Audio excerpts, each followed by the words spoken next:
الليلة راني مسافر، أنا في سفر، رايحين ندخلوا الأطول نفق في إفريقيا، أطول نفق في إفريقيا، نفق الحمدانية. تابعوا معايا واحسبوا الوقت. هذو جماعة اللي يتكلموا على البنية التحتية تاع الجزائر والطرقات في الجزائر، فاحنا رانا الآن في أطول نفق في إفريقيا موجود هنايا في الجزائر، وأنا في هذا الليل راني نفوت منه، باسكو بزاف راني نشوف لي كومونتير سورتو تاع بوسبير وولاد بوسبير،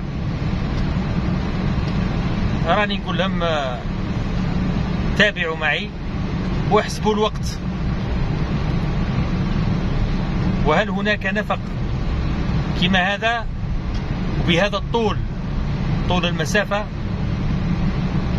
في كامل إفريقيا؟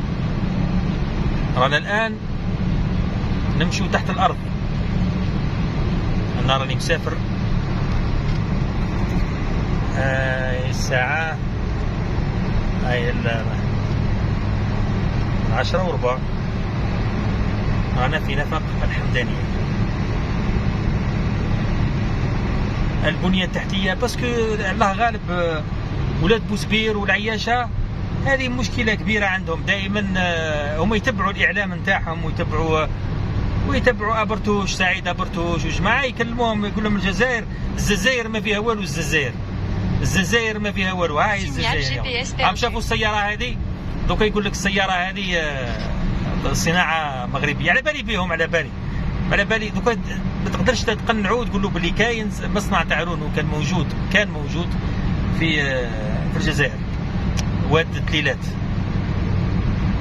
طيب رانا الآن في أطول نفق في كيا إفريقيا، وإن شاء الله راكم تحسبوا في الوقت، يعني شوفوا المدة طويلة لهنا نمشوا فيها تحت الأرض، وكاين كل شيء، يعني موفرين الأكسجين، موفرين وسائل الحماية، وسائل الاتصال، كلها موجودة داخل هذا النفق.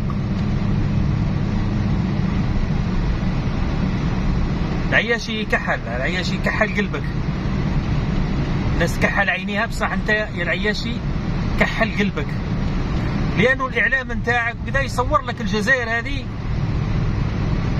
مانيش عارف ايش يصورها لك.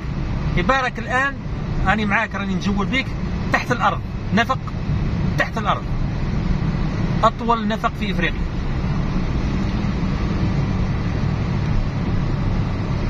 مش كيما انتم زوج حفورة تاع جربوع يحفر منه يخرج من هي تقول لي نفق. هاي الرجاله واش تخدم، وهاي واش كاين في الجزائر. هذا واحد من ضمن مجموعة من الأنفاق في الجزائر، هذا واحد من ضمنها، ولكن يتميز أنه الأطول إفريقيا.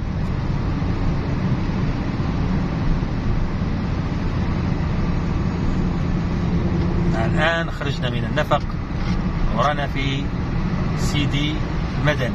هيا نتلاقاو إن شاء الله كي نوصل. سلام.